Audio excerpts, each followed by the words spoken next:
Share Shot Reality. It is our final week here at Squirrel Hill Sports Bar in the summertime before we head back inside the studio, and more expansion for Share Shot Reality will be coming. We'll talk about that next week. But right now, it is Josh Eisenberg, Justin LeBar, and coming off of the second biggest week in WWE's calendar year, Josh. And there's a lot of things that can claim to be top story, so don't necessarily take offense to the order that these segments are this weekend, but let's just talk about what SummerSlam ended with, and that is the controversial MMA-like ending of Brock Lesnar causing a gash so wide in Randy Orton's head, 10 staples to cover it up. Brock Lesnar, your winner by TKO. I want to knock you out one day with those Brock Lesnar elbows. I mean, I've been lifting a little bit. I know you've been kind of cutting back. You're the skinny Randy Orton now. I feel like I'm more Brock Lesnar. You're Brock Lesnar. I mean, you and me, who's more Brock Lesnar, you or me? No, it's not you. Yeah, Neither of us. It's neither of us. When I saw this match, the ending of the match obviously was a shock, a wow factor. And you and I talked a little bit about MMA-style finish in professional wrestling. I did not like the fact that this ended SummerSlam, because I think whenever you look at SummerSlam, you have to – they've been stressing for so many months about the new era, about new blood, yet you're going back to two guys who have been with the company since 2002. People are going to say, how do you come across or overcome Randy Orton versus Brock Lesnar and how that finish ended? Like, how do you bounce back into a pro wrestling match? But whenever you have a guy like Finn Balor and Seth Rollins, two legit athletes, two legit stars, and one guy who's getting his first opportunity at main eventing, that should have ended the night, because that puts a spotlight on what WWE is trying to do, saying these are our guys for the next 10, 15 years, not the next 2 or 3 years. I see the new era argument, and you know what? Going into SummerSlam, I wanted and I thought that Finn Balor versus Seth Rollins would end the show simply on maybe Vince's mindset of we're crowning a new championship, there's a new title. But now, having seen how things went down, having seen how they wanted to end Brock and Randy, you can't let anything follow that. That's just, you can't have a pro wrestling match on the rare time it does get stopped MMA style and then expect anything to follow that. It's just not fine. You know, my thing is, you know, I'm a little iffy that this is 2 SummerSlams in a row, 2 in a row that I've been at, that the Brooklyn crowd kind of felt riotous, leaving with an inconclusive finish. However, I gotta say, now having digested it for a couple days, everybody won out of this. You got a moment that worked the entire WWE locker room. So Briggs out. If you know it's working them, you know it's working everybody else. Everybody's asking, was this really supposed to how the finishes go? And let's be honest. Like, did you think for a second this Vince is how it's McMahon supposed to is finish? not. I did.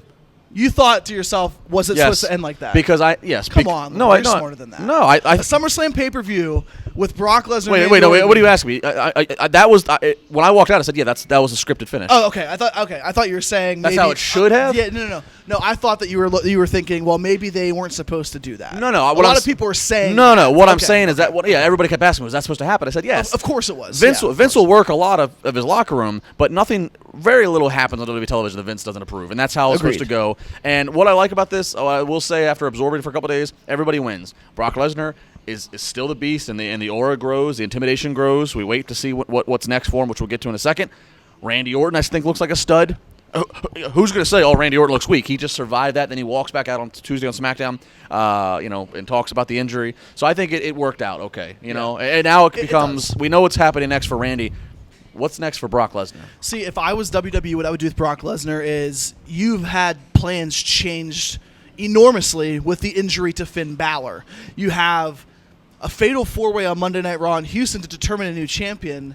If I'm WWE, okay, and this is how I see it, Roman Reigns and Rusev are 2 guys that are going to be feuding potentially for the U.S. title again. I don't think that feud's over because of how SummerSlam ended with them and how Monday Night Raw, they kind of separated that briefly, but that's going to come back. Yeah. I would say Brock Lesnar needs to come back to Raw and destroy everybody and say, are you serious? I need to be the champion. I need to be the guy.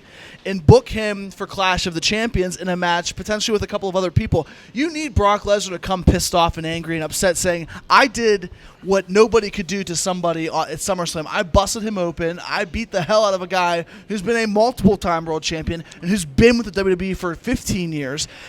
You need Brock Lesnar to not be one match, we'll see you in 5 months. Because his best work was whenever he was champion, even though he might not have been there every week. Well, we're definitely entering the phase now with Lesnar to where we're going to have to start doing more triple threats, fatal 4-ways, having him run gauntlet of opponents. Finish, because, yeah.